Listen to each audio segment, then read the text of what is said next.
It's Wednesday. You walk into work, you've got a presentation due, you're feeling a little frazzled, and definitely tired. Luckily, you walk past the office candy dish and somebody has just restocked it with the perfect blend of Halloween candy. There are Snickers, there are Butterfinger, there are M&Ms, all your favorites. So you grab one on the way to your desk, finish up the last things you need to do. When you're done with your presentation, you feel really good about it, you go back and you get some more. Throughout the day, you keep going, grabbing a few here and there. Till the end of the day, you get ready to go home and you notice your garbage can. It's not just one or two candy wrappers. The whole top layer is covered with those shiny foil packages. M&Ms, Butterfinger, Reese's, plus the cupcake wrapper from somebody's birthday and the chips from the vending machine. You look at it and you think, that's it. I have to do something.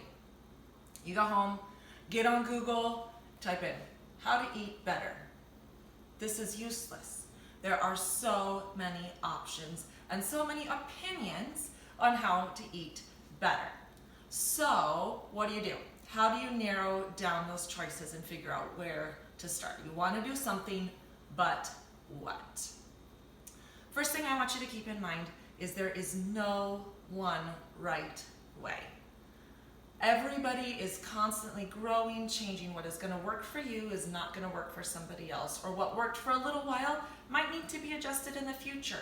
So when you start making choices, remember that there is no one right way.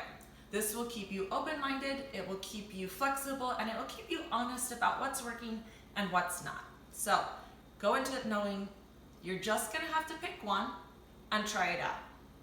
That brings us to our next point. You need to know what your goals are. Are you just wanting to feel better? Do you need a little bit more energy throughout the day? Do you want your brain to fire a little bit faster? Maybe remember things better? You want to feel better in your skin. That might be a goal of yours.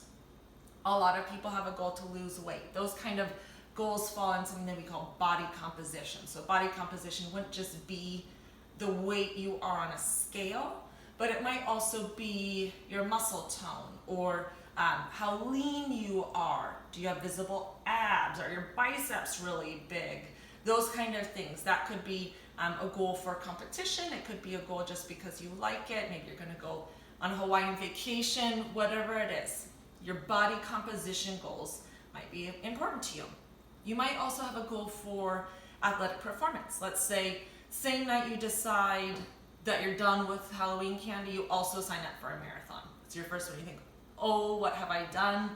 You might start using nutrition to fuel your training. You're going to be out running a lot of miles and you need to know how to not die when you do that. So athletic performance. That could also be weightlifting. You want to put on muscle mass. It could be American Ninja Warrior. You want to be light and fast and be able to move through obstacles. Whatever it is, athletic performance is certainly a goal that you might have. You might also be facing a diagnosis, maybe diabetes, high blood pressure, cholesterol, maybe cancer runs in your family, and you think, how can I prevent illness or correct illness? That is a goal where a lot of people come to nutrition to solve that. It's kind of an emerging trend. So once you know your goals, once you've decided, I'm going to try something, it may or may not work for me, then you have a lot of choices to go from still. So let's talk about a few of the main ones that are floating around, might come up first on your Google search, and why they might or might not work for you. And we'll see what you come up with. So the first one that is really popular right now is Whole30. Whole30 is an offshoot of paleo. Paleo sort of started in athletic performance. It was kind of eat like a caveman, you'll be strong, you'll be fast, you'll be the whole shebang. So Whole30 has taken paleo from be a caveman to it's gonna solve all your problems. So Whole30, you can have meat, you can have fruit, you can have healthy fats, avocado, oils, those kind of things. Starchy vegetables, no cheese for you. You can have green vegetables, also peppers or carrots, any vegetable really. You might do a lot of squashes to replace your grains. Eggs. You better believe that I dropped an egg on the floor while I was getting ready for this, but don't worry, I cleaned it up. So, eggs. That is basically your Whole30. Also, nuts would be in here, except peanuts. No peanut butter for you. So, Whole30, the idea is you're going to reduce inflammation by taking out things that typically are hard for your body to process. So, good things about Whole30. You are going to have a pretty clear yes and no list. Yes, I can eat these things. No. Refined sugar? No. Dairy? No. Grains of any sort, that would include corn, wheat, barley, rye? No. No legumes, that's your peanuts and your peas, beans, things like that. But while that no list may sound long and boring and sad, all your favorite things on there, the good news is that your yes list becomes very, very clear. So you're not wondering, can I have that, can't I have that? If it's on the list, you can have it. So that makes it pretty easy to follow, minus the cravings, things like that. But as far as like knowing what to do, pretty clear. The other thing is most people do feel better when they stick with it. They feel a little bit energized, although I would say that's probably true for most new things. There's something satisfying that happens in us when we make changes at the beginning. So also typically if you stay with the basics, Whole30 is pretty easy to find the supplies you need. Chicken, broccoli, nuts, those kind of things are readily available. So if you are diving in and you've got a little tiny grocery store, you can usually find stuff that will fit within it. Downsides. It could get boring if you're sticking with the basics. It can get expensive if you're getting specialty ingredients to make it more fancy. And you're gonna limit your social engagements. Not a lot of restaurants are 100% compliant. They don't use the right oils or have those kind of things, so you're gonna end up cooking at home a lot. So keep those things in mind. Tend to be really good for health if you're managing illness. Can be really good for performance depending on what your performance goals are, and it definitely has a reputation for weight loss. So that's Whole30, a very specific branch of paleo, probably the most strict branch. Next one is macros. So macros stands for macronutrients, the idea that every food we eat is either a protein, a fat, or carbohydrate, or a blend of those things. And each of those macronutrients does something specific in your body.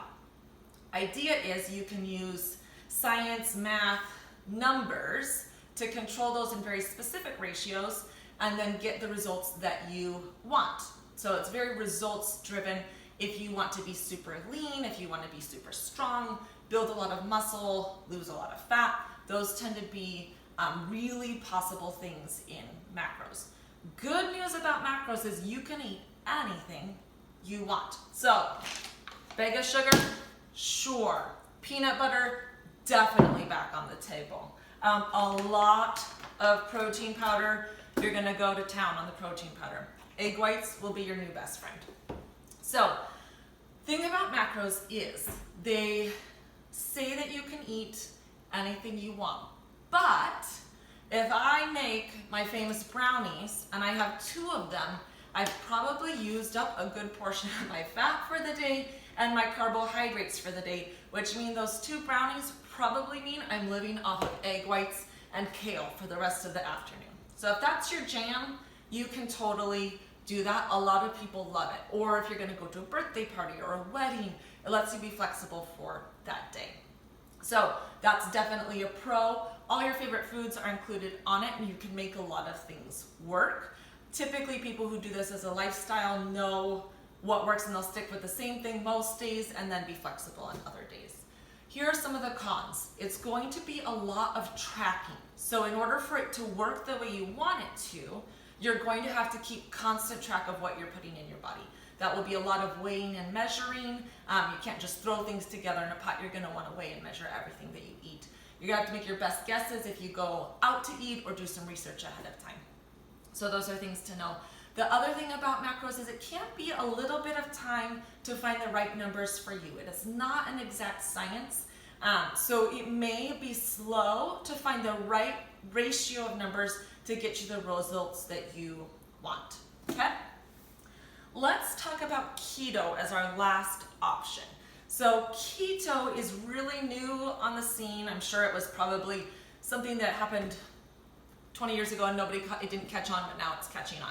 So keto has this interesting meshing of people from the paleo world are kind of going there. It definitely follows macros, but the thing about keto is it's fat predominant, which is not something that we typically see as a healthy diet. So keto would be very fat dominant, protein moderate, and carbohydrate very, very, very low. Okay, so you're gonna lose the sugar. You're gonna lose, you might keep your protein powder depending on how you work it, but you're gonna keep your cheese for sure. You're gonna keep your eggs, you're gonna keep your meat. Your fruit is gonna go away. No fruit for you, those are high in carbohydrates. No sweet potatoes. Look, I just dropped a pear. It's down with the egg. And then a butternut squash. Nope, too high in carbs. Might be healthy, but it's not gonna fit your keto plan. So keto would keep your oils, it would keep your nuts, it would keep your eggs, your avocado. You're gonna keep your green things because you get bulk without a ton of carbohydrates. So, good news about keto: bacon, cheese, eggs, avocado. For some of us, that's gonna be the way to go. But things that you need to know about keto: it may not be the best plan if you have a pre-existing condition. So there are some conditions that too much fat is going to overload your system. So if your liver, your kidneys, or your gallbladder are not functioning optimally, this is not going to be a good plan for you. You're going to really stress your body and you're not going to feel great. But some people choose keto as a short-term way to reset metabolism, to regulate hormones. A lot of healthy fats are very, very good for regulating your hormones. So if you're feeling a little bit out of whack, this is a viable option. Keto is not going to work very well if you're an endurance athlete. It's so low on carbohydrates, you're not going to feel great or energized when you dive into longer endurance ones, but it tends to be attractive to people who are doing short burst or strength exercises. It keeps high on that fat and protein. So there are 3 choices for you. Obviously, we didn't talk about the zone diet or vegetarianism or clean eating. Those things have been around for a while and they're definitely viable options, as long as you keep in mind you need to know your goals and you need to know that there is no right way that is going to work for everybody. So if you keep in mind your goals, keep in mind that you are going to have to adjust a little bit and finagle, you're going to be set. Good luck with choosing your healthy eating plan.